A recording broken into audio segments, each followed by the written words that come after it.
Ahí va. Muy bien.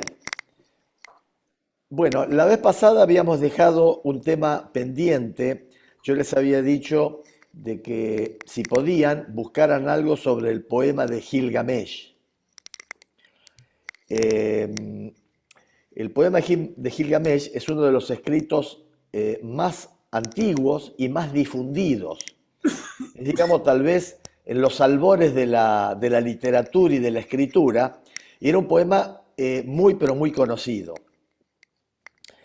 Eh, Habíamos comentado también que en todas los intentos del hombre por alcanzar la divinidad, por descubrir los misterios de la razón de ser del universo, de su existencia, etcétera, este,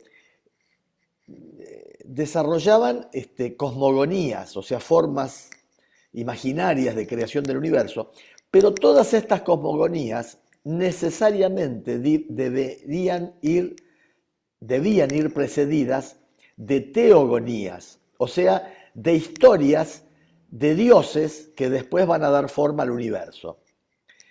Eh, Muy distinto va a ser con la Biblia, ¿no? Donde no va a haber una teogonía, directamente va a arrancar con ese primer versículo: en el principio Dios creó el cielo y la tierra. Bueno, eh, en esto de las teogonías y las cosmogonías se inscribe este poema de Gilgamesh, que es de aproximadamente 3000 años antes de Cristo. Eh, yo les voy a comentar este,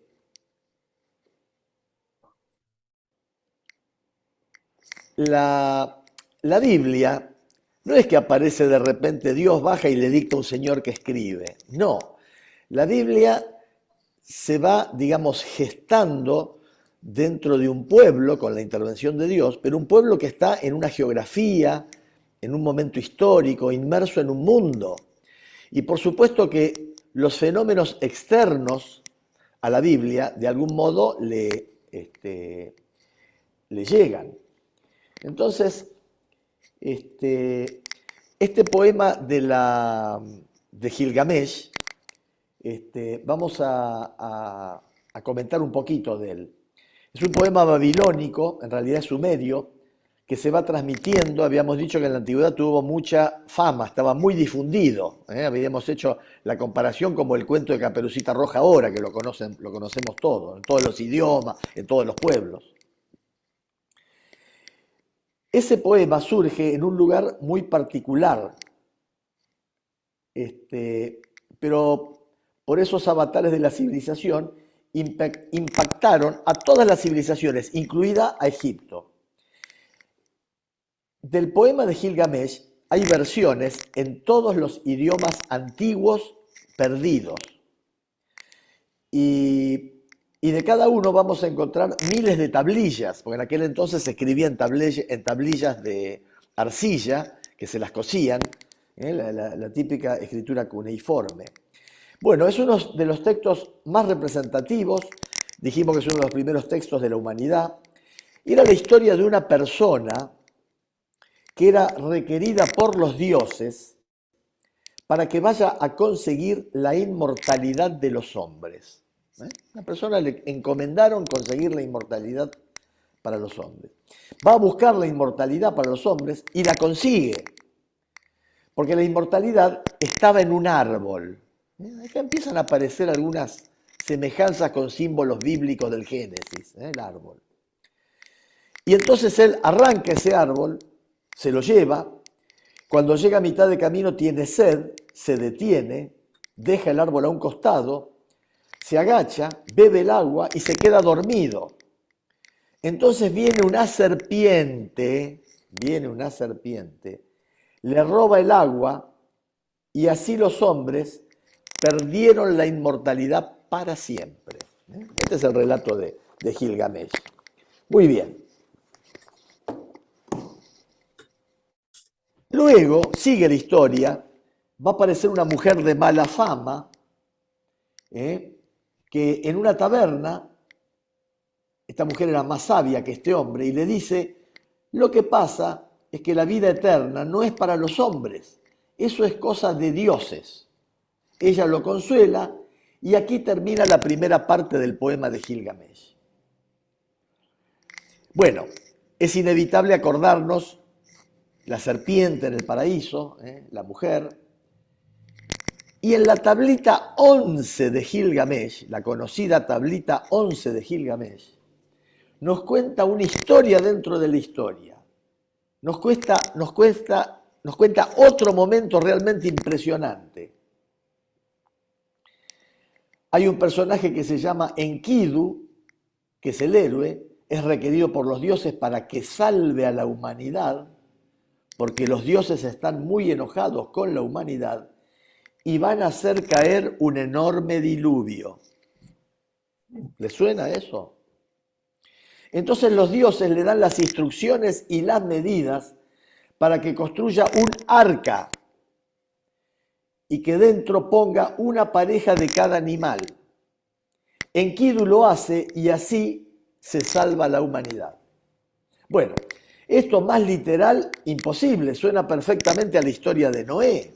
Tiene una semejanza impresionante. Con esto vemos que la Biblia, aunque surge como escrita a partir del siglo X a.C., es cierto, la Biblia se empieza a escribir en el siglo X, pero se empieza a escribir a partir de tradiciones orales mucho más antiguas. Y existe una especie de prehistoria de la Biblia. La Biblia no surge de repente, como si dijéramos, desciende Dios, toma un hombre y dice, toma, escribí la Biblia. No, escribí la historia de Noé. No fue así. El que escribió la Biblia, el redactor bíblico, conocía la historia de Gilgamesh, obviamente porque la conocían todos. Seguramente le habrá parecido simpática, le habrá parecido instructiva, y de esa historia le pareció que contenía elementos válidos como para armar una historia semejante y transmitírsela a su pueblo. Claro que si uno compara la filosofía de Gilgamesh con la filosofía de Adán y Eva, son muy distintas. Y acá es donde... Es decir, los elementos simbólicos, aspectos del relato, hay un montón de semejanzas, pero la enseñanza profunda que hay en Gilgamesh o que hay en la Biblia, ahí está la gran diferencia. En la historia de Gilgamesh termina muy apesadumbrado el protagonista y todo el sentido del poema es fatalista. Olvídense de la inmortalidad, eso no es para los hombres. Mientras que en Adán y Eva hay una nota de esperanza, es decir, que la inmortalidad fue robada, pero era algo para los hombres. Dios la quiso para los hombres. Dios quiso la inmortalidad para los hombres, a diferencia de este poema de Gilgamesh. Entonces, cuando uno empieza a escarbar un poquito, comprobamos que no son iguales los textos.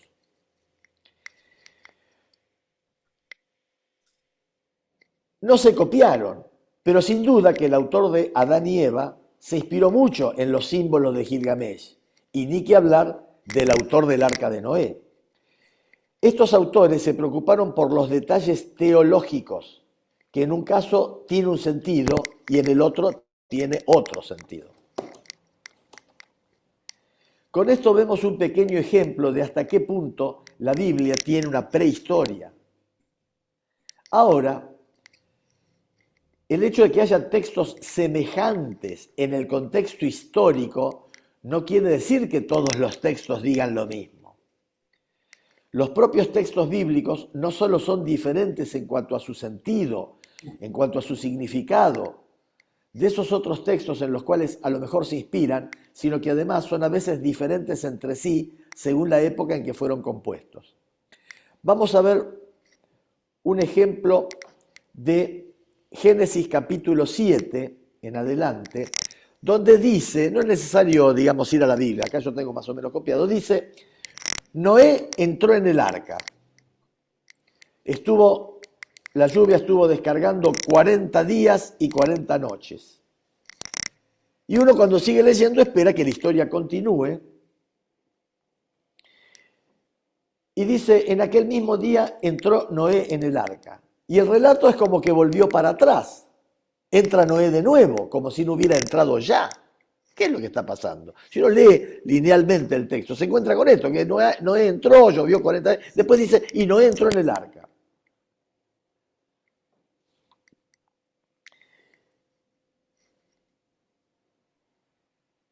Dice, y Yahvé cerró la puerta detrás de él. Y aquí terminó la perícopa. Habíamos dicho que la perícopa era un conjunto de palabras, de oraciones de la Biblia que tenían un sentido propio, se podía, digamos, despegar. Seguimos leyendo. El diluvio duró 40 días sobre la tierra. Las aguas, según el relato, subieron ya 4 veces y tenemos la sensación de que no entendemos nada. Es cierto, el relato se detiene, vuelve atrás, vuelve a subir el agua. De golpe dice que pereció todo. Yahvé exterminó. Y Noé y los que estaban en el arca, las aguas inundaron la tierra por espacio de 150 días. Nuevamente termina la perícopa. Y este relato va siendo como un serrucho, que el relato avanza y retrocede, avanza y retrocede. Este es un ejemplo particularmente notable, porque la Biblia es escrita, leída, estudiada, interpretada y es actualizada.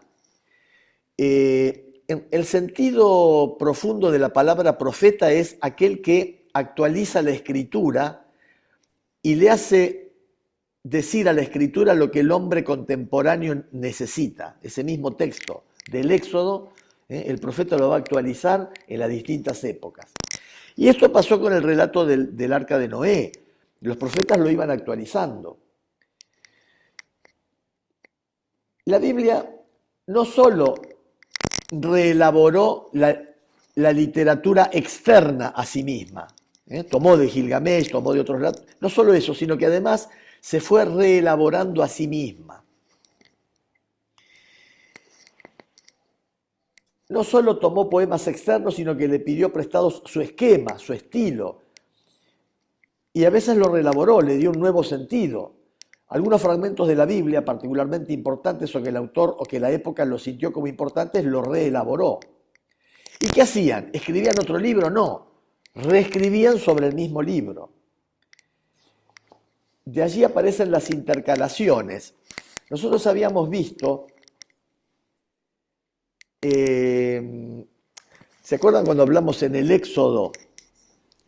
Que habíamos dicho que se entrecruzaban al menos dos textos escritos en diversos momentos.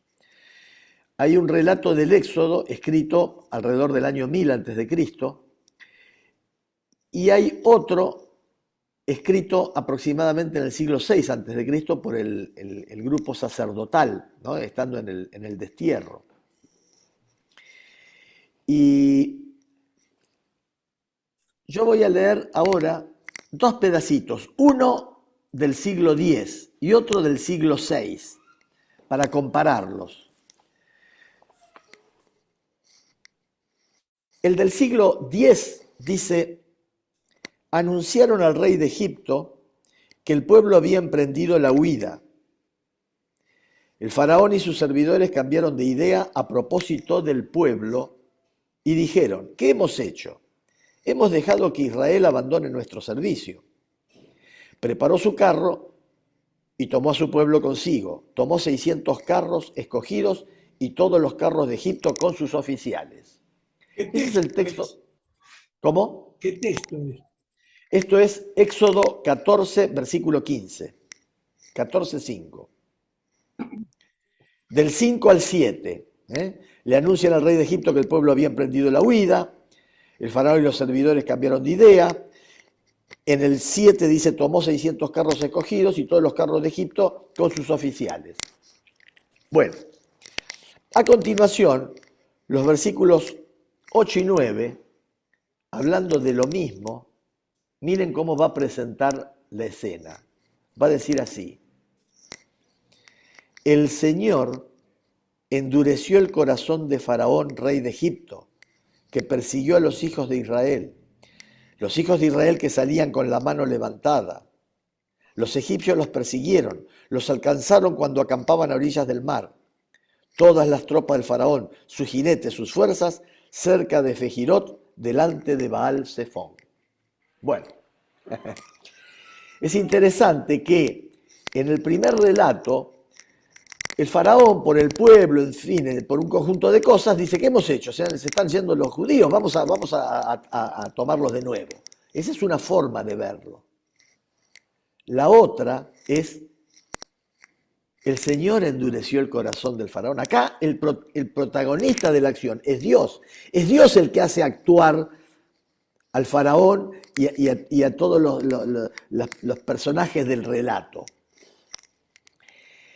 Y esto pasa muchas veces cuando, por ejemplo, nosotros en nuestra vida personal miramos hacia atrás y seguramente pasajes de nuestra vida los podemos leer de una manera en determinado momento y haciendo una relectura después de un tiempo, a lo mejor hacemos otra relectura. Y yo me voy a permitir a dar un ejemplo. Una En el año, pregunta. ¿Esto último de qué siglo es? ¿Del 6 o del sí, 10? del 6, del grupo sacerdotal. O sea que era primero este y después vino el otro. Están intercalados, están intercalados. Lo mismo que, miren, lo mismo que cuando el pueblo de Israel va a pasar por el Mar Rojo, la descripción del siglo X va a hablar de que los vientos influyen y qué sé yo, y se produce un periodo de seca y entonces cruzan el Mar Rojo. Va a atribuir a un fenómeno meteorológico, digamos, No es cierto. Es las cierto. condiciones probables. Bueno, dicen Ocurre en el los, Río los- de la Plata. Vos sabés que yo no lo entendí hasta que lo vi. En el Río de la Plata a veces la bajante es tan grande que se ve el fondo. Claro, claro. Bueno, entonces, hay un relato del siglo X, el primero, donde el pueblo de Israel, digamos, es ayudado por la meteorología, digamos, por el clima. En cambio, el relato que van a hacer del siglo VI va a decir que Moisés toca el mar con el bastón y el agua se abre y se arma y dice se hacen dos paredes de agua, derecha e izquierda, y pasan por el medio. Es una descripción claramente distinta, ¿no es cierto? Bueno, ahora para comprender esto, ¿vos te acordás, Alejandro, año 2020, Sí, en plena pandemia? No sé cómo nos pusimos en contacto, ¿no es cierto? sí. Bueno, una lectura de aquellos meses, de ese encuentro que se produjo entre nosotros, podríamos haber dicho, bueno, en plena pandemia como estamos incomunicados y entonces estamos buscando la forma de comunicarnos y buscamos y nos encontramos los teléfonos y nos llamamos, qué sé yo, la necesidad de este aislamiento que nos produjo la pandemia, ese aislamiento, nos llevó a buscar y iniciamos un diálogo y vos me ayudaste a conseguir el permiso para viajar, ¿no es cierto? Bueno, y una cosa llevó a la otra y vos me hablaste de que estabas en un grupo cristiano, yo te hablé de lo mío. Bueno, esa podría ser una descripción de lo que pasó entre nosotros, de nuestro encuentro. Ahora, hoy, supongamos, qué sé yo, que de estas charlas, de estos encuentros, en fin, pongámosle que se integra más gente, esto crece, se produce, qué sé yo, un renovado entusiasmo bíblico, y mirando aquel encuentro de aquel entonces, a lo mejor hoy diríamos, en lugar de que nos juntamos porque estábamos aislados por la pandemia, podríamos decir, de algún modo Dios suscitó que nos encontráramos para empezar a madurar ideas, para crecer en la fe. A lo mejor ahora le atribuimos un protagonismo a Dios en nuestras acciones, en nuestras almas, que en un primer momento no lo veíamos así. Entonces, eso mismo pasa muchas veces en la historia bíblica. Cuando los profetas deben actualizar los hechos del Éxodo para el pueblo de Israel, cuando ya transcurrieron 500 años después del Éxodo, 600 años. Y entonces la lectura que van a hacer va a ser una lectura distinta. Lo mismo que con la cartita de amor y el teorema. Una cosa era el teorema entregado, y cómo es visto y releído. Bueno, eso pasa mucho en la Biblia, pasa mucho en la Biblia. La Biblia es leída, meditada y releída. Y no volvían a escribir otro libro separado, no, volvían a escribir sobre el mismo. Entonces, continuando sobre esto que veníamos viendo,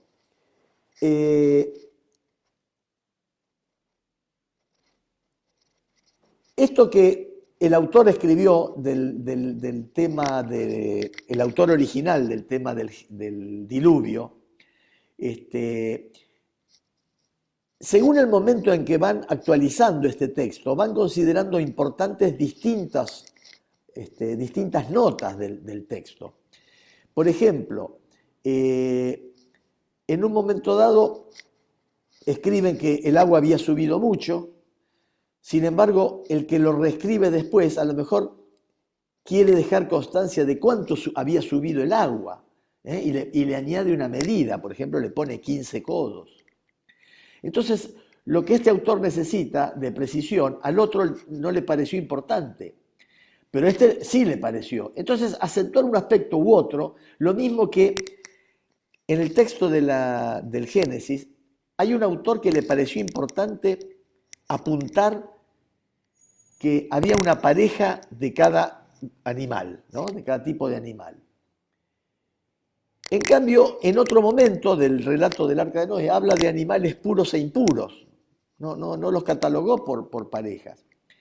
Después dice, y Yahvé cerró la puerta detrás de él. Termina la perícopa.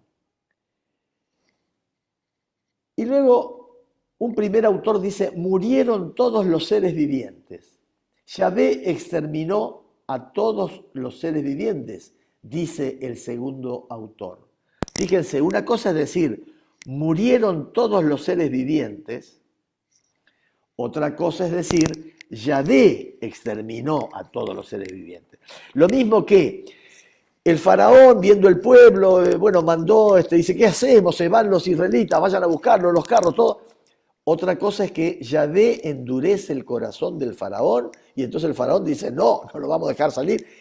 Es decir, según el momento bíblico de la historia del pueblo de Israel, van releyendo la historia, su historia, acentuando un aspecto o el otro. Entonces, es un acento distinto el de las dos frases. Una cosa es decir, murieron todos los seres vivientes, y otra cosa es decir, Yahvé exterminó a todos los seres vivientes. Es un acento muy distinto. Entonces, la Biblia no solo interpretó lo externo, sino que se interpretó a sí misma. Y cuando antes hablábamos de la relación entre el Antiguo Testamento y el Nuevo Testamento, podríamos decir que el Nuevo Testamento se ocupó de interpretar el Antiguo, también interpretar el Antiguo. Nuestro Nuevo Testamento es una interpretación del Antiguo, es una lectura cristiana, a la luz del hecho Cristo. Ese es un proceso que vamos a llamar la relectura, que aparece varias veces, la relectura. ¿Y por qué se necesitó releerse? Porque la historia iba variando los acentos, iba variando el impacto de un texto. En un momento de la historia se destacaba una faceta del texto, en otro momento otro. Es decir, una cosa fue cuando fue concebido, se relató el texto en el momento que lo estaban viviendo, se fue haciendo la historia oral, y otra cosa es 3 siglos después. Entonces, era necesario actualizarlo. La mentalidad de la Biblia está muy atenta a eso. El texto tiene que decir, tiene que impactar, tiene que llegar a movilizar al lector, tiene que llegar a comprometerlo. La Biblia lo interpela al hombre, lo desafía. Los cristianos cuando predican los terminan martirizando porque de su relato terminan provocando, suscitando que frente a lo que ellos describen, frente al hecho Cristo, algo hay que hacer, no se puede quedar indiferente. Y entonces aquellos judíos que no lo entienden es lo que hacen perseguirlo a San Pablo y a todos los demás. Bueno,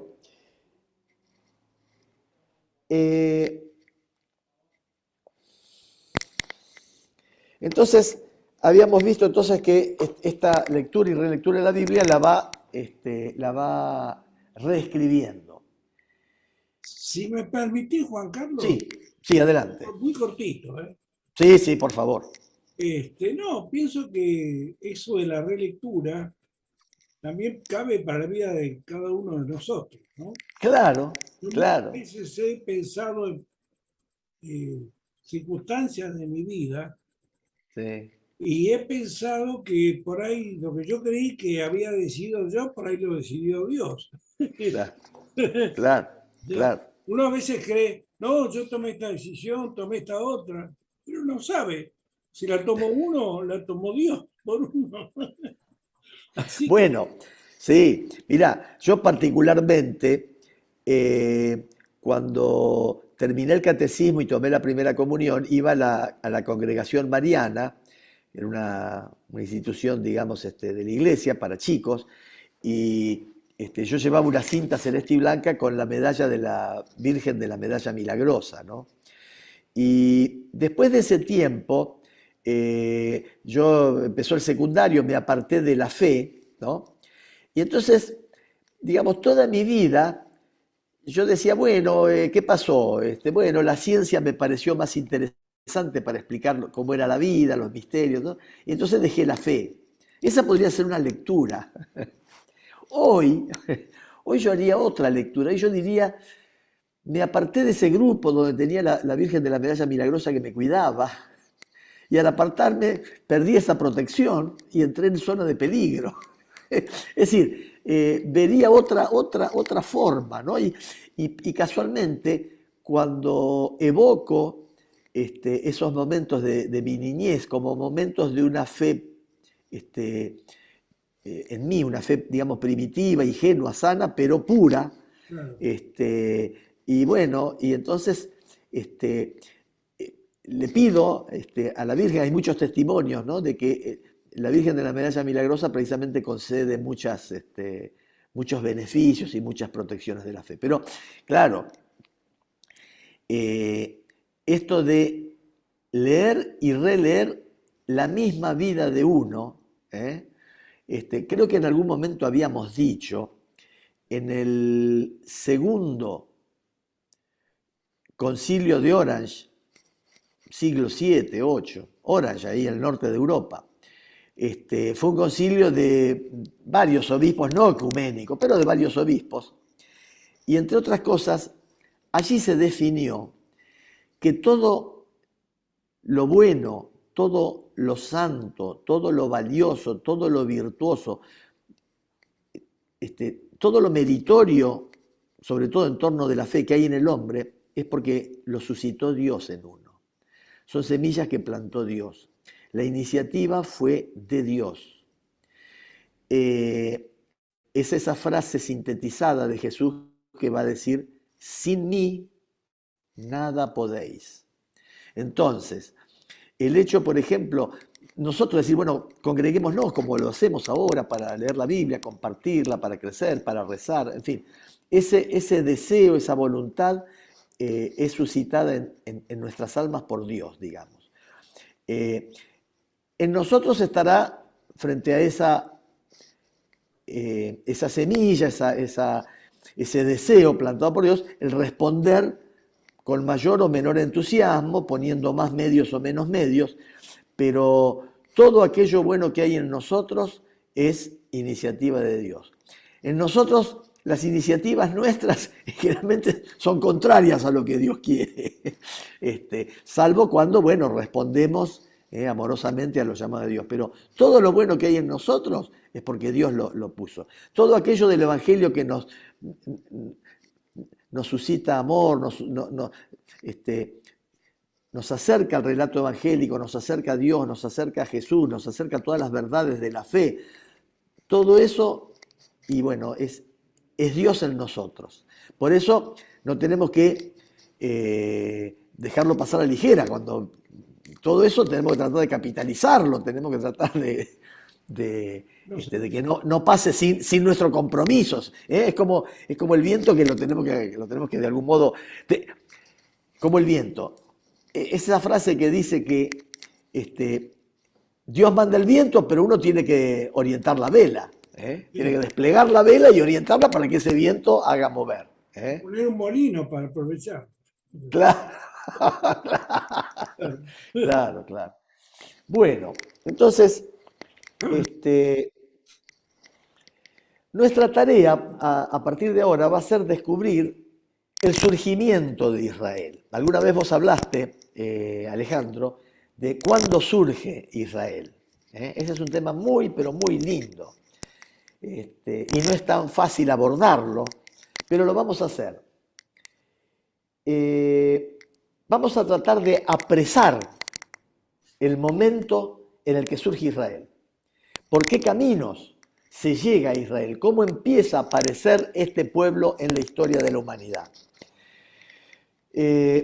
Y para poder ver así cuál es la particularidad que lo hace un pueblo productor de este texto. Es interesante estudiar la vida del pueblo de Israel, porque es ese pueblo el que genera el texto bíblico, el que lo vive, lo desarrolla, lo escribe, lo medita. Si lo tomamos de punto de vista digamos, ¿cómo se diría?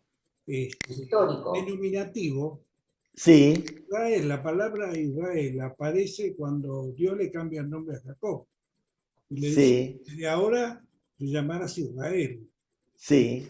Yo siempre pensaba cuando leía eso, que Jacob no tenía idea de lo que representaba eso. Ajá. Y decía así, pero no se imaginó nunca, digamos, la trascendencia que eso podía tener. Claro, claro. Bueno, pero lo que nosotros vamos a hacer ahora es ver esa comunidad, ese pueblo, digamos, identificado a lo largo de la historia con el nombre de Israel. Déjame que termine la idea. Sí. Sí. Lo tomamos desde el punto de vista concretamente histórico. Para mí, Israel nace con Abraham, digamos. Desde el momento que Dios se pone en contacto con Abraham, le dice, te mudarás, tirarás de la tierra de tus padres. Bueno, ahí empieza el camino de Israel, ¿no? Empieza para mí ahí. En este momento están en el año 5800, no sé. Sí. Esa fecha es el momento de Abraham. No, ellos lo toman creo que a partir del Génesis. A partir del Génesis. Claro, todas las generaciones del Génesis. Todas las generaciones del Génesis.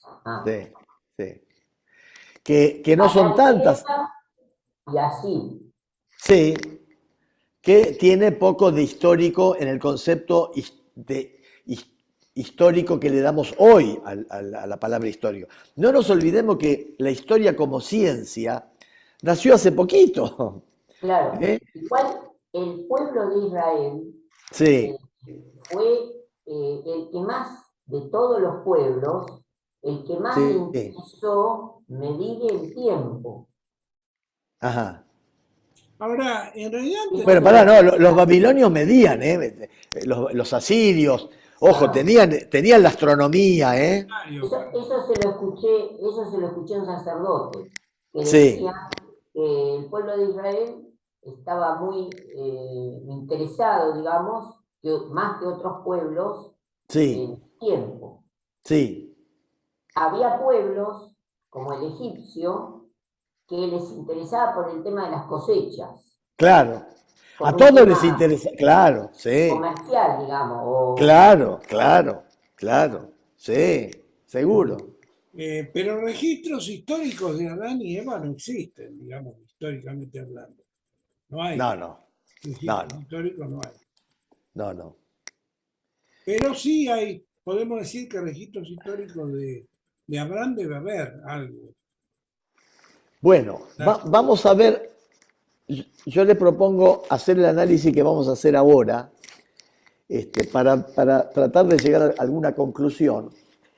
Y entonces vamos a buscar el momento en el que surge el pueblo de Israel para ver qué particularidad tiene este pueblo, a diferencia de los demás, para producir este libro maravilloso que es la Biblia.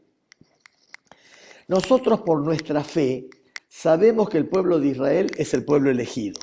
Lo sabemos por nuestra fe. Pero eso lo vamos a poner entre paréntesis, porque vamos a atender más a los datos que nos trae la historia. Vamos a prestar un poco más de atención a la historia. Bueno, entonces, las preguntas son: ¿cuándo surge el pueblo de Israel? ¿Cuándo nació?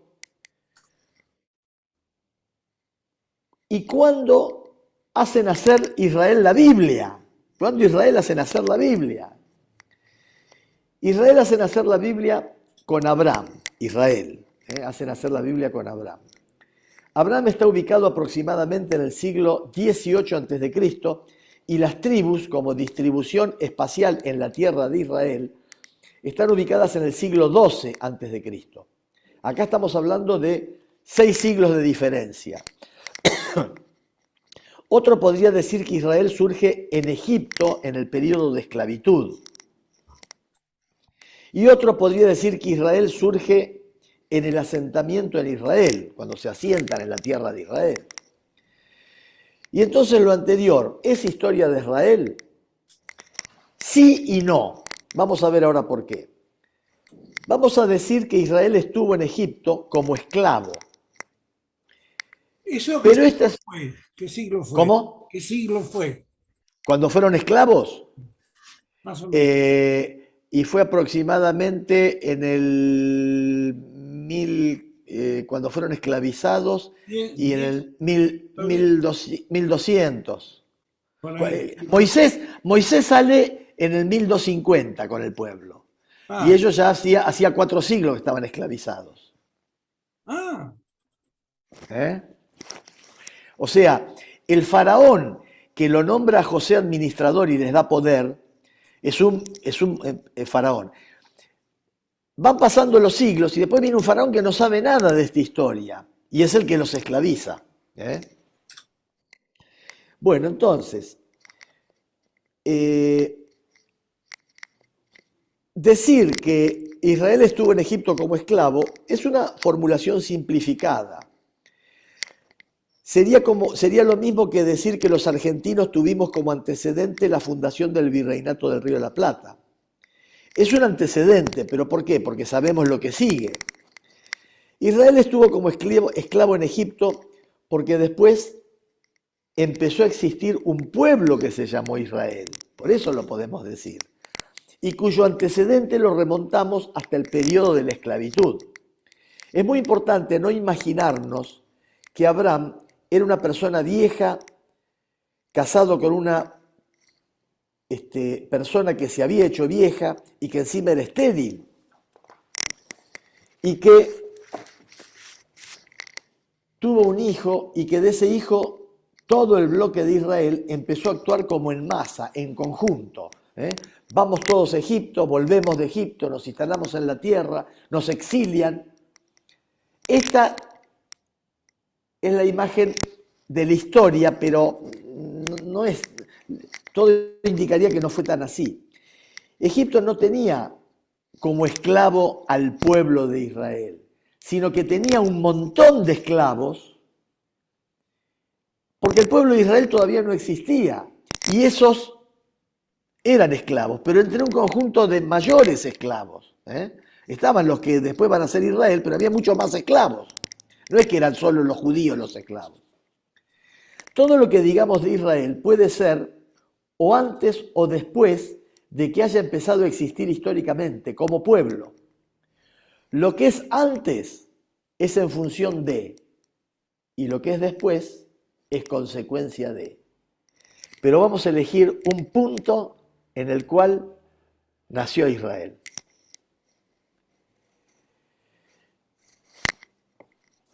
Habíamos hablado, esto que se llama el inicio de un pueblo, que no es un punto fijo exacto, Es un punto que depende del criterio que tengamos para decir, bueno, en este momento surgió.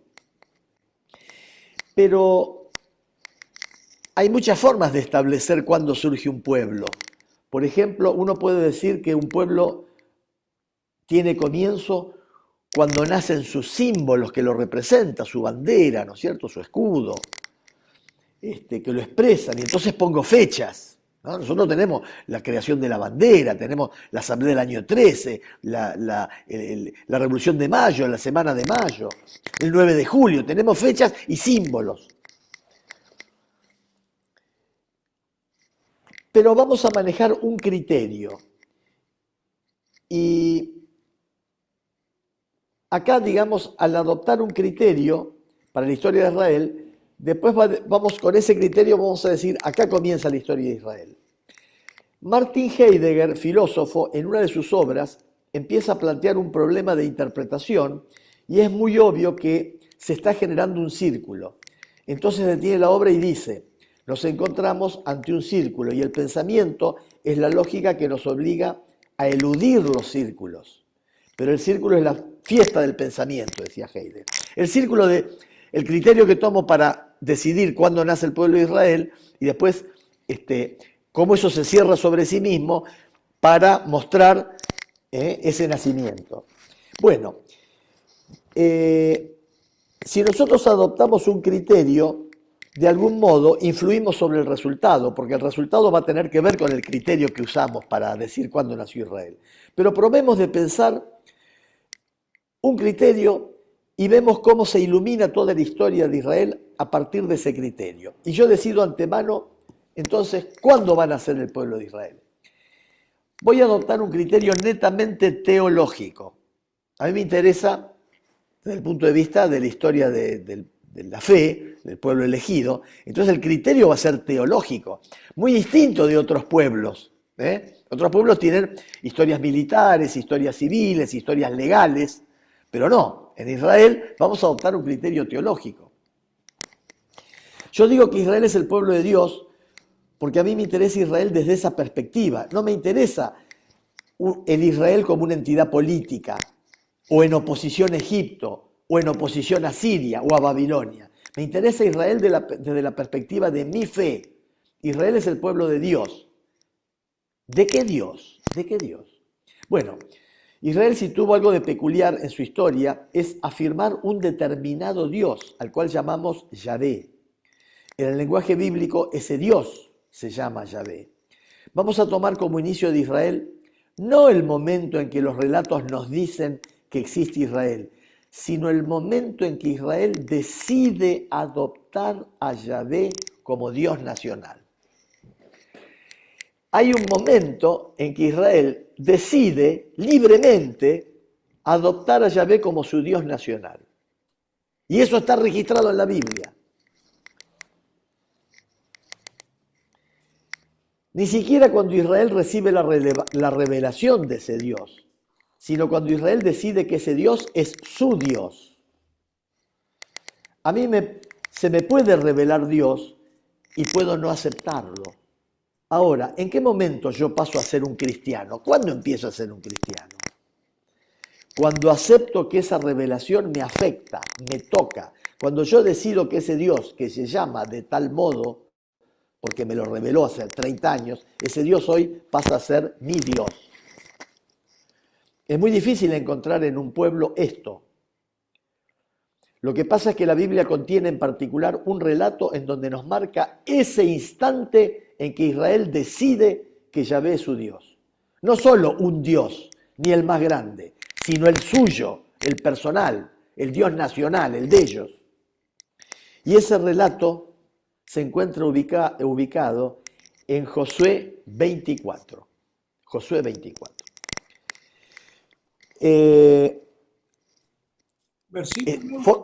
Forma parte de los... dentro del 24, este libro forma parte ya de los históricos, los relatos que tiene Josué 24. Y dice, con Josué comienzan en nuestras Biblias los llamados libros históricos. Recordemos que para el Tanaj, el Antiguo Testamento, para el judío no existe la división de los libros históricos. Estos serían los profetas anteriores. Y Josué es el primer libro después de la Torá, el primero después del Pentateuco, de los primeros 5 libros. Bueno, leo un poco lo que dice en Josué.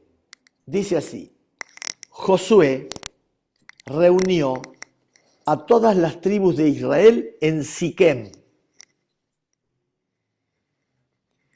que se situarán en presencia de Dios. Obviamente vamos a ver que aquí se trata de un acto sumamente solemne. Cada casa está descrita con mucha solemnidad. Josué dijo a todo el pueblo, al otro lado del río. Aquí se está refiriendo al Éufrates. Cuando la Biblia dice el río con mayúscula, sin especificar cuál, es el Éufrates. Entonces se está refiriendo al pueblo del otro lado del Éufrates. Dice, habitaban antaño vuestros padres. A Esaú le di en propiedad una montaña de Seir. O sea que a Esaú ya lo dejamos de lado porque Dios le dio una montaña como propiedad. Visteis con vuestros propios ojos lo que hice con Egipto, en el desierto, y yo los entregué en vuestras manos. Y así pudisteis poseer su tierra porque yo los exterminé delante de vosotros. Bueno, aquí está contando la historia, pero la está contando de una manera muy especial. La está contando mostrando y resaltando a cada paso cuál es la acción que Dios hizo.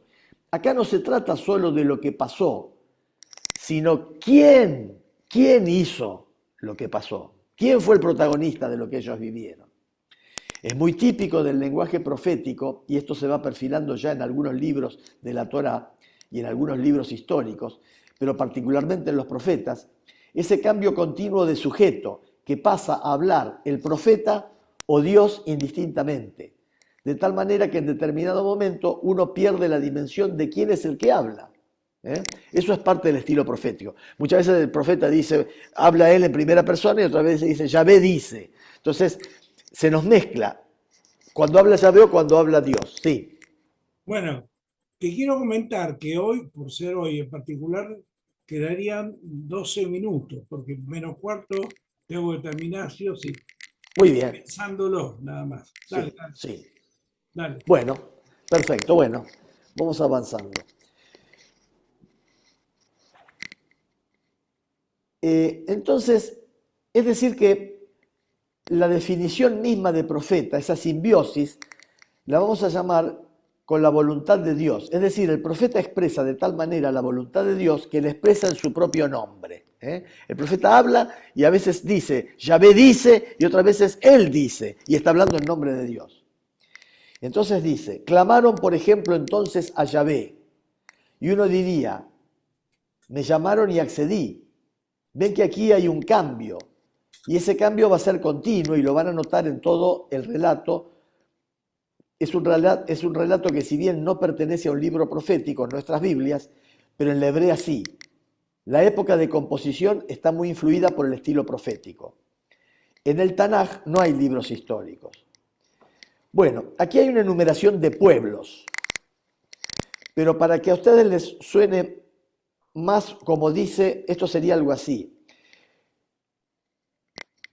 Es como si habláramos de los neoyorquinos, los cubanos, los porteños, una lista donde Josué va a mencionar todas las casas, todos los pueblos que se reúnen en la asamblea de Siquem. Es una lista desordenada, no tiene un criterio, pero es recordarles a Israel que su origen está ligado a una serie de lugares y que todos tienen que ver con Canaán. Porque acá no hay una unidad étnica, no son todos de una misma raza. En realidad, este relato que está recordando Israel es su origen, su múltiple origen étnico. Todos estos pueblos son los que cohabitaban en Canaán. Canaán tuvo una particularidad, y es que no fue nunca un país, sino fue un conjunto de capas étnicas que tenían sus ciudades-estados y se hacían la guerra entre sí, y cada uno era Canaán. Es una particularidad que también se dio en Babilonia, con Asiria, ya no en otros lugares más limitados como Egipto, donde uno sí, hay fronteras nacionales. En el caso de Canaán es muy variable, las fronteras cambian, y la realidad era el pueblo el que definía la frontera. Y dice Yahvé, pero yo los entregué en vuestras manos, mandé. No fue con tu espada, ni con tu arco. Notemos acá la impronta de esto. No hiciste nada para tener esta tierra, va a decir en el libro de Josué, Yahvé. No hiciste nada, te la di yo.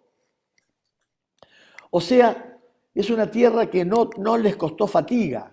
Ahora pues, apartaos de los dioses y en Egipto, y servid a Yahvé. Esto va a decir Josué. Acá está prácticamente diciendo muy clarito que todavía no hay una claridad acerca de qué rol juega Yahvé en el conjunto de Israel. Es decir, ahí a uno se le ilumina qué significó esa escena del becerro de oro en el desierto. Estaba muy mezclado, no es que el pueblo tenía en claro que el Dios era Yahvé y todo lo demás no. Estaba todo mezclado, eran muchas etnias que convivían entre sí. No fue una escena de infidelidad la que podemos juzgar con los criterios nuestros. Hay que entender que los que venían por el desierto, muy probablemente cada uno venía con su Dios, y hay que ver si sabían qué quería decir eso de seguir a Yahvé. En principio seguían a Moisés. Ahora resultó ser que Moisés les estaba hablando de un Dios que era único. Pero ¿lo entendían? ¿Sabían que Moisés les estaba hablando de eso?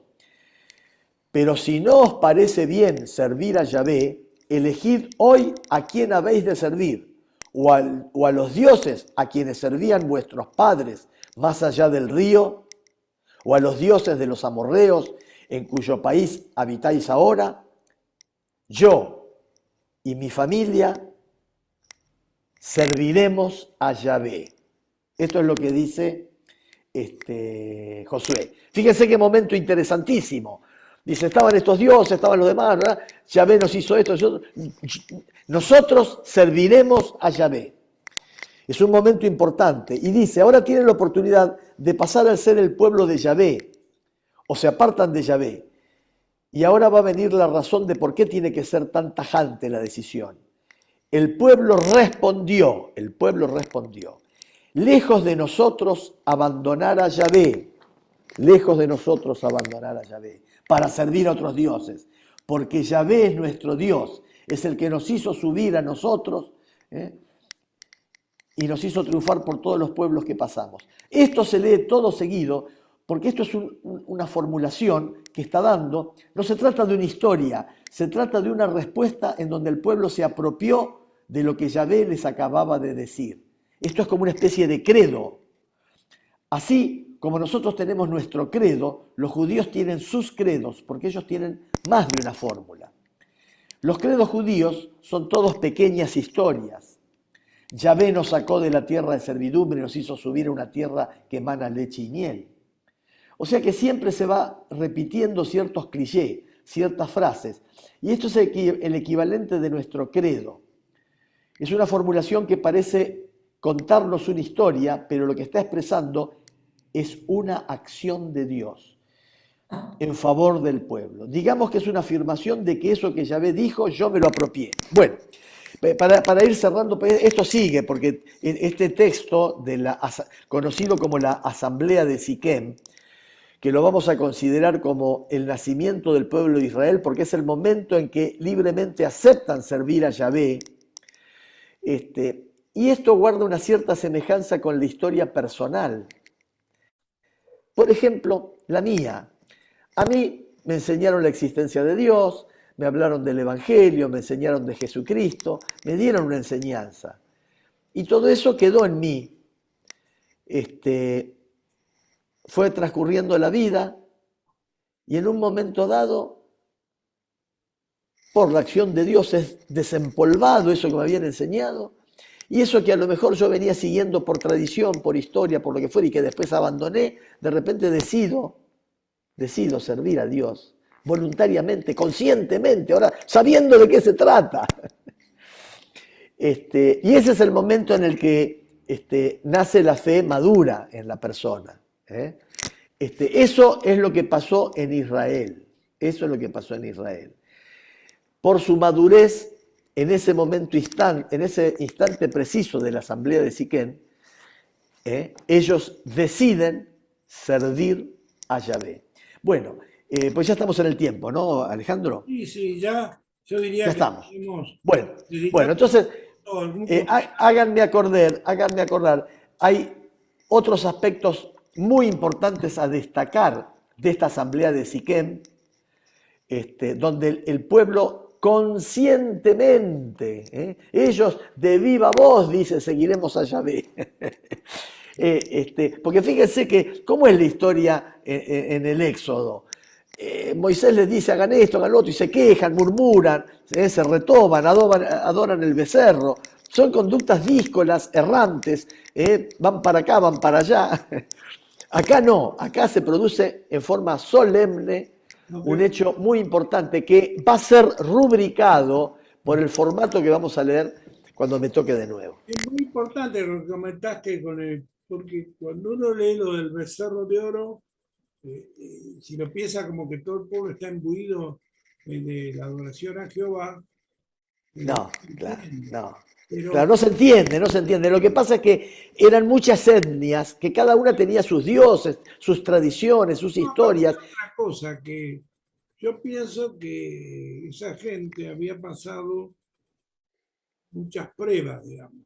O sea, Claro, claro. desde que Dios los saca, salir de Egipto no fue fácil, No, fue difícil, fueron claro, muchas pruebas.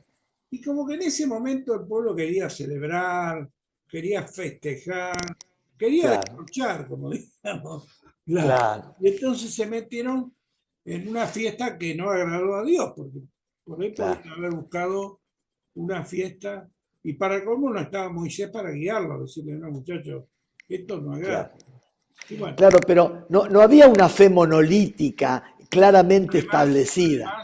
además eso, además que cada uno celebraba a su manera, digamos, ¿no? Claro, Había un reparo en Dios. Bueno, la verdad que es muy interesante y aunque parezca mentira y tan lejano, es actual y yo diría coetáneo con nosotros.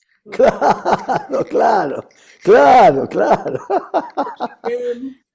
Tenemos nuestras, digamos, interpretaciones de nuestra propia vida según los Claro, momentos. Así que siempre me acuerdo una frase que decía mi madre, a veces actuamos sin saber por qué, claro, pero ahora que estamos en el camino de Dios, sí, no puede pensar que actuamos porque Dios quiso que actuáramos, ¿cierto? claro, claro. Así que interesante, muy, muy interesante y muy actual, aunque parezca mentira, ¿no? Bueno, eso es lo que yo diría por lo menos de mi parte, no sé si quiere agregar algo, Fernando. No, no, también tremendamente interesante y cuando vemos las raíces explica muchas cosas de lo que después cuentan otros libros de la Biblia. Entonces es como que estamos viendo las raíces de las raíces. Entonces Claro. así es muy interesante, la verdad, muy interesante. Bueno, lo invito, Fernando, a hacer una oración de cierre, ¿sí? Bueno, muy bien. Gracias, Señor, por este momento de comunidad. Bendice a Juan Carlos y su familia y sus actividades. Bendice a Alejandro y a Mirta, sus actividades y su familia. Bendíceme a mí, mis actividades y mi familia. Bendice a todos con todo tu amor y tu misericordia. Te pedimos por la paz en el mundo, te pedimos por la salud de todos, por el trabajo de todos, te pedimos por el techo de todos, por la comida de todos. Y bueno, que podamos ser, eh, recibir todo ese amor y toda esa misericordia que siempre derrama sobre todos nosotros. Perdona nuestros pecados y gracias por todo tu misericordia y todo tu amor. Amén, amén, Bien. amén. Amén. Bien, Fernando. Bueno, hermanos, una alegría, un abrazo grande. El próximo viernes me tocaría a mí, así que voy a Muy bien. hacerles lo que el Señor me ponga en el corazón. Y bueno, está muy interesante esto, ¿eh? Que tengan una buena semana. Después les mando el video. Ahora me tengo que ir, mañana lo paso una Bueno. no lo puedo hacer ahora. Muy bien. Está bien, está bien. Saludamos a todos los hermanos y hermanas que después ven el video. Un abrazo para ellos. Muy bien, un abrazo a todos. A todos. Chao. Chao. Chao, Juan Carlos. Chao, Alejandro. Chao. Buen viernes. Chao. Igualmente.